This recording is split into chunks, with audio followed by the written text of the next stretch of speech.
Bien, muy buenas noches con todos. Primeramente quiero agradecer a los organizadores de este evento por la oportunidad de presentar estos casos clínicos y discutirlos. El caso que voy a presentar a continuación es un caso tratado en un hospital del sector público de aquí de la ciudad. Como tutora, la doctora Andrea Álava. Dentro de lo que corresponde al caso clínico, tenemos una paciente femenina de 24 años de edad que nos consulta por dolor progresivo a nivel de la región volar de la mano derecha, y aparte de esto una presencia de masa que continuamente ha ido en crecimiento. Antecedentes patológicos no nos refieren, antecedentes familiares tampoco. La paciente como ocupación es contadora, y dentro de la enfermedad actual cabe recalcar de que la evolución del cuadro ya tiene aproximadamente 11 años. Presencia de masa, como les dije anteriormente, y molestias como parestesias y disgenesias. Dentro de las imágenes clínicas de la paciente en su valoración inicial, podemos observar una masa de aproximadamente 13 centímetros de longitud, localizada en la cara volar, tanto de la mano y también a nivel del radio distal. Estas son las imágenes clínicas. Tal vez antes de continuar, algún tipo de estudio que hayan tal vez sugerido, ¿no? Perfecto, ¿sí? Siempre importante una radiografía, a pesar de que evidentemente no es una patología relacionada con estructuras óseas. Sin embargo, es importante siempre pedir como estudio inicial una radiografía bilateral. Aquí podemos observar las imágenes iniciales de la paciente que fueron solicitadas. Importante también una ecografía de partes blandas, la cual nos reporta una imagen nodular sólida de aspecto en panal de abeja, al Doppler avascular, con un volumen aproximado de 2.2, la misma que se encuentra envolviendo excéntricamente al nervio mediano.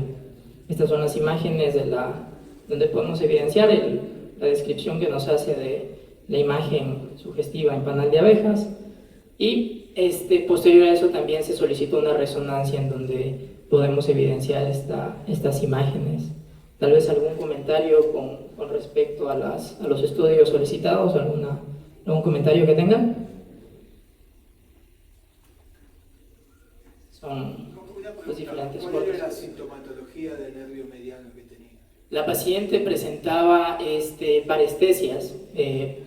Ya prácticamente había evolucionado el cuadro y se había vuelto permanente, no solamente nocturnas. O sea, prácticamente se asocia mucho con un cuadro relacionado a un síndrome del túnel carpiano, pero aquí la característica era que aparte de esto estaba asociado con la presencia de una masa a nivel de la región volar.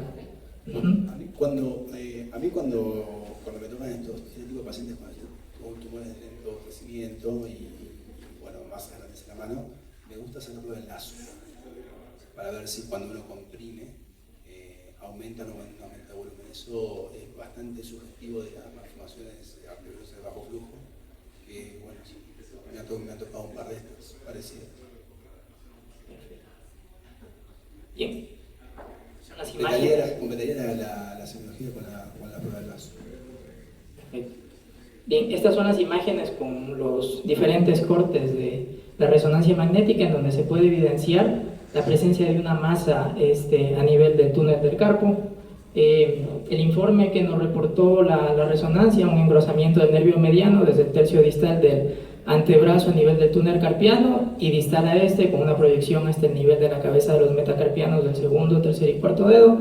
Y aparte de esto presenta una señal hiperintensa por tejido adiposo que rodea las fibras neurales, y esto a su vez produce una separación volar de los tendones flexores profundos y superficiales de los dedos, además de un engrosamiento del retináculo flexor. Igual las imágenes con los diferentes cortes, en donde las flechas rojas pues señalan la presencia de dicha masa. Bien, como resumen del caso, pues tenemos una paciente con dolor progresivo a nivel de la región volar de la mano derecha, con presencia de una masa de crecimiento lento y progresivo. Dentro de la discusión, pues definir el diagnóstico diferencial de masas ocupantes en la región volar de la mano relacionadas con estructuras neurológicas, correlacionar hallazgos de imagen con patología más probable y definir la mejor opción terapéutica en base al cuadro clínico, ya sea un tratamiento quirúrgico versus un conservador.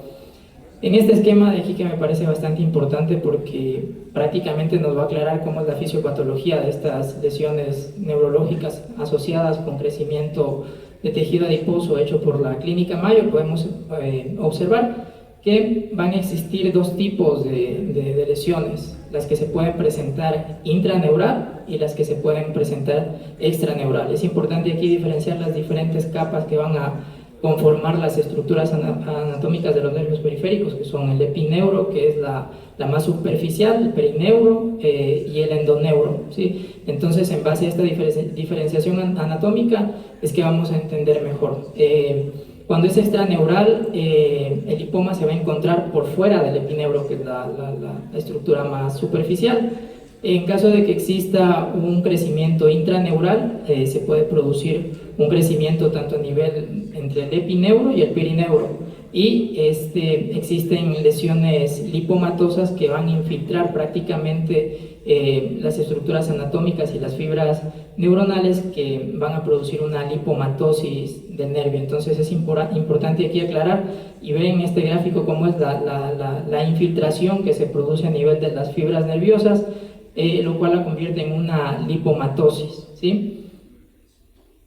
Entonces, dentro de los diagnósticos diferenciales planteamos el lipoma neural, neurofibromas, un hamartoma lipofibromatoso, un quiste ganglionar y una neuritis hipertrófica. Y como les dije, o sea, el esquema anterior nos va prácticamente a dar el diagnóstico, ya que la característica imagenológica que tenemos en este caso es que el tejido adiposo infiltra prácticamente las fibras neuronales y las separa. Prácticamente es la clave para diferenciar entre los distintos diagnósticos que tenemos aquí en esta diapositiva. Y entrando a lo que corresponde a la revisión bibliográfica, tenemos que primero el hamartoma viene de un vocablo hamar, que quiere decir fallo o error en alguna situación, y en cambio poma, que quiere decir una neoplasia o crecimiento. Entonces el hamartoma es una patología benigna, ¿sí?, que va a producir un crecimiento de las células adiposas, y la característica de esto es que no va a ser un crecimiento mitótico que va a afectar la citología del tejido. Entonces, por lo tanto, el hamartoma es una patología benigna, ¿sí? Sin embargo, el crecimiento excesivo a nivel del nervio mediano es lo que nos va a producir la sintomatología, y es lo que va a producir la molestia en el paciente. Es más frecuente durante las 3 primeras décadas de vida. Como les dije anteriormente, más del 80% de los nervios periféricos afectados va a ser el nervio mediano. Son casos bastante raros. En el estudio siguiente vamos a ver que hay una revisión de aproximadamente 65 años. De 1946 al 2012 se realizó una revisión bibliográfica en diferentes bases de datos, y solamente se pudieron recabar 180 casos. Aquí en esta diapositiva podemos evidenciar cuáles son las principales sintomatologías que vamos a presentar en el hamartoma, ¿sí? Entonces es importante tomar en cuenta que la presencia de una masa a nivel de la región volar es característico, y prácticamente se va a dar en el 88% de los casos que fueron estudiados. Y la macrodactilia también es una característica que a veces suele estar asociada más o menos con 1/3 de los casos que se presentan, y esto se cree que es debido a una estimulación trófica de la parte neurológica, y hace que se produzca esta alteración de la macrodactilia, ¿sí?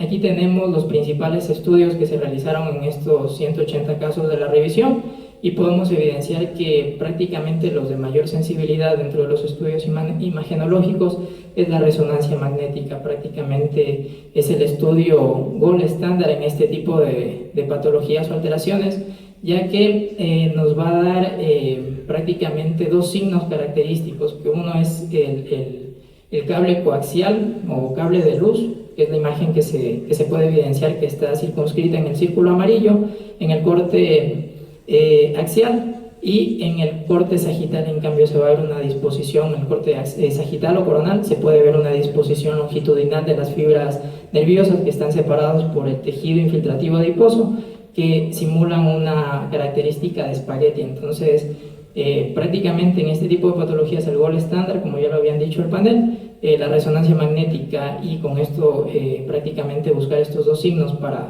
para poder realizar el diagnóstico, ¿sí? El caso nuestro se relaciona mucho con el estudio de casos que les había presentado previamente. La paciente presentaba una masa hipertrófica, presentaba signos neurológicos relacionados con un síndrome del túnel del carpo por la masa ocupativa que estaba presentando que presentaba. Estas son las imágenes de nuestro paciente, y las imágenes a la derecha, una imagen ilustrativa de cómo se ve. Prácticamente podemos evidenciar los dos signos imagenológicos característicos, por lo cual nuestro diagnóstico fue un hamartoma fibrolipomatoso del nervio mediano en la mano derecha, ¿sí? Dentro del tratamiento es importante tomar en cuenta